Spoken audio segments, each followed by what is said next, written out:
Hey, welcome back to Overhead Athletics. Today I'm back with Peyton post ACL surgery, and now it's time to start getting into some of the language of strength and conditioning, if you will. Basically starting to implement some general strength and conditioning and load post-op ACL surgery. So we're at 85 pounds today. We'll probably go up a little bit next time, but it's all about technique and getting her to reacclimate to good positioning, good movement in her exercise. So let's go ahead and to our deadlift, and this is something that's pretty new for Peyton. Squeeze those shoulders together, good.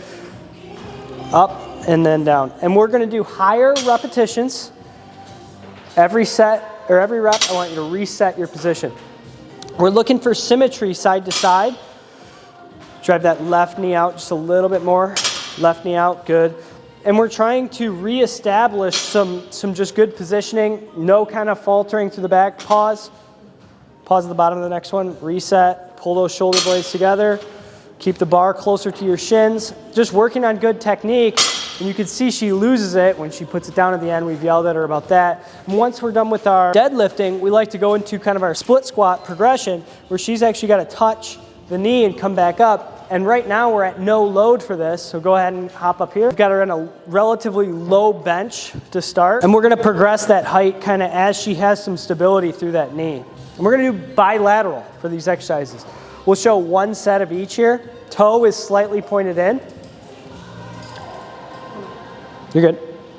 10 reps, and then we'll do the other side. We really want to see that knee being controlled in the frontal plane. We don't want to see any sort of valgus collapse or over varus where she drives her knee out too far, and that's really important kind of post-op here. So having an external cue, like a pad on the floor, is something good that's going to actually challenge her depth a little bit. So if we don't have something on the floor, her depth may not be challenged in the same way like we want it to be. A lot of times what we see is compensations either in offloading one side versus the other, which is why we like to do unilateral exercise, but also we see compensations in depth of exercise to try to offload the surgical knee. In this case, her left knee, we have her going down to that same depth as her right knee to kind of force her to get into the positions that we want to see her get into. And we like to do multiple sets, multiple reps. We've done our sled pulls, we've done some aqua bags, and I want to show you guys more aqua bags in the future, especially for lower extremity stability. So we've done our bilateral deadlift technique. Now posture, chest out. Stay organized, good.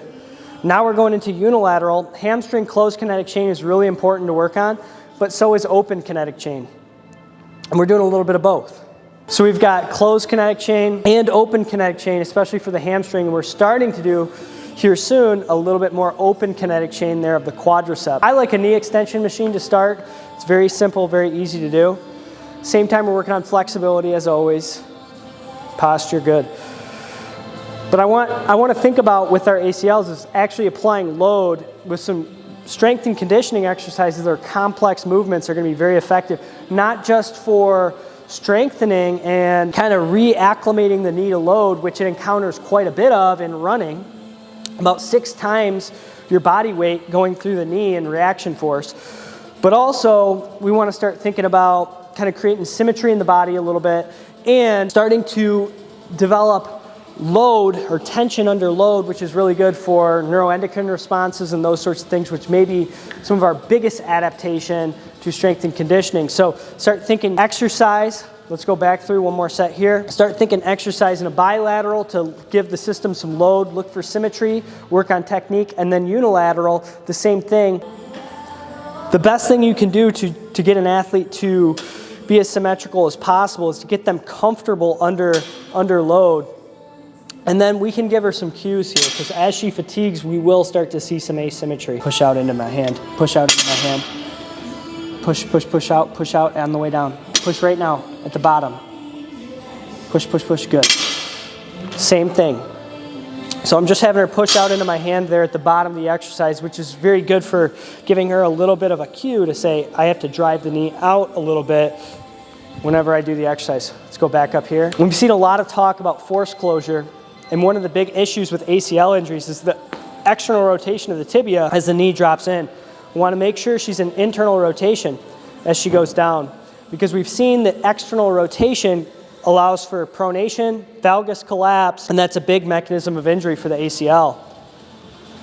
So tibial internal rotation with the toe pointed in can allow us to be stronger in a better pattern and stay a little more organized. You can see how she's starting to fatigue here, which is exactly what we want. She still has to hit depth, and she knows if she's hitting depth if that other knee is touching there. If you guys like some of these exercises and kind of like this methodology, we'll continue on this track, and we have other athletes that we can show with ACL exercises as well. These are some of the things we're starting to think about at that 12 to 13 week mark as we start to reintroduce her to running, which we've done just here in the last week. If you guys think Peyton's technique is improving, hit the thumbs up. We'll see you guys in the next video.